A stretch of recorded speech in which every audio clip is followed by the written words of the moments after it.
students, today we are going to represent irrational number root 5 on the number line, that is a real number line.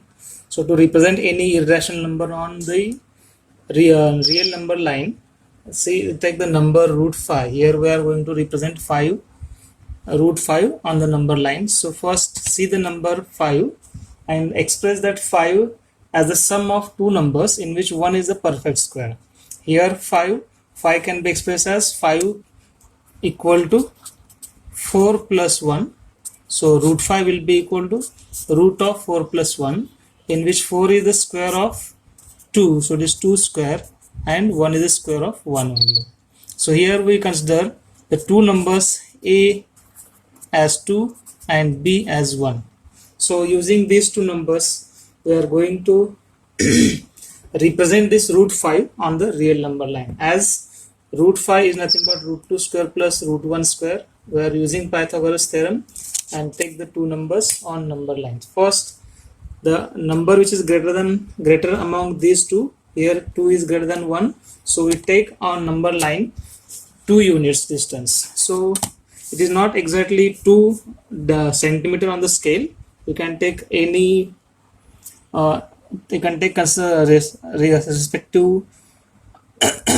respective unit.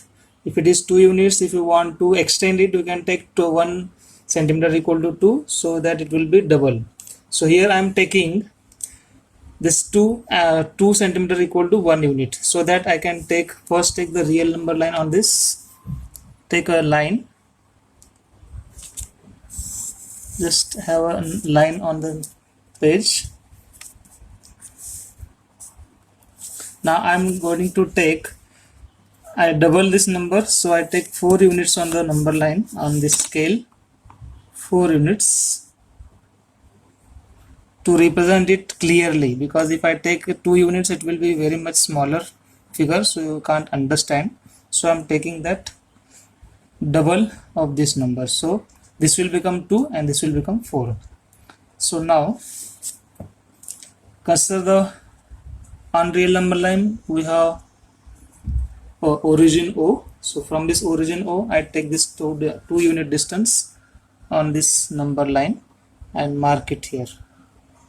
So whatever the arc intersecting that real number line, I denote it by a point A, and I write this OA is of distance 2 units.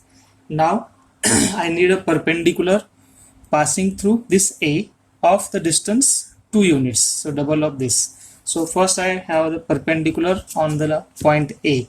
So we have learned how to take the perpendicular from a point on the line or passing through a point. So to get a perpendicular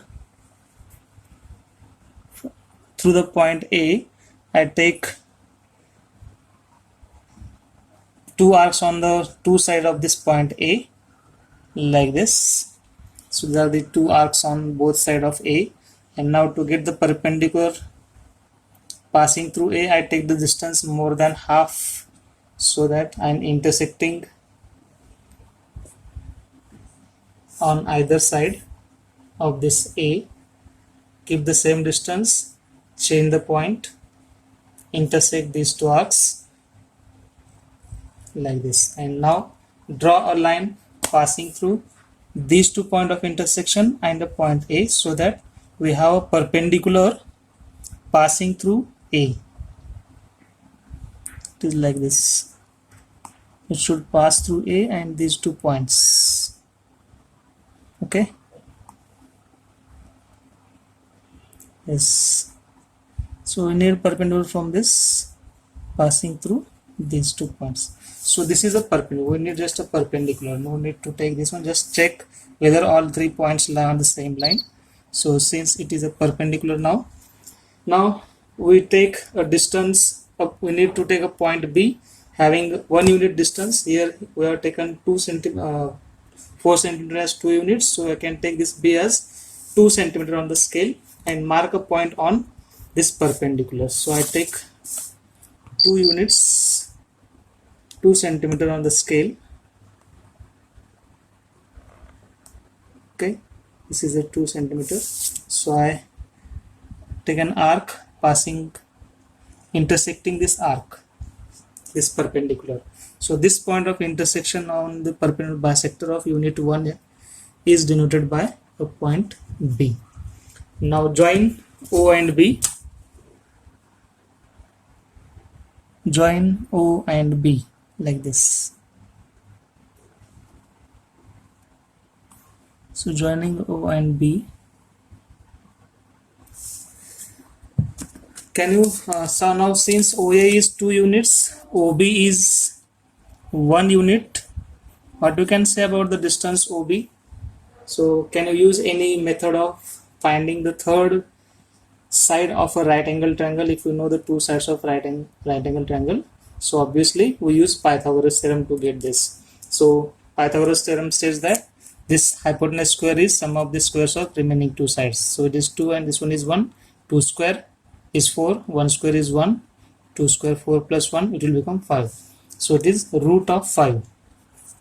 So this distance OB equal to root 5 units. Now the very important step is we are in the last step of this sum. So take O as a center and OB as the radius. This OB is the radius, and what we do here, we have an arc of this radius. O as a center, OB as a radius.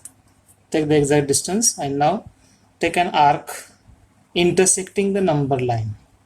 So this OB, the arc of radius center O and radius OB will intersect the number line at this point. I denote the point of intersection by C.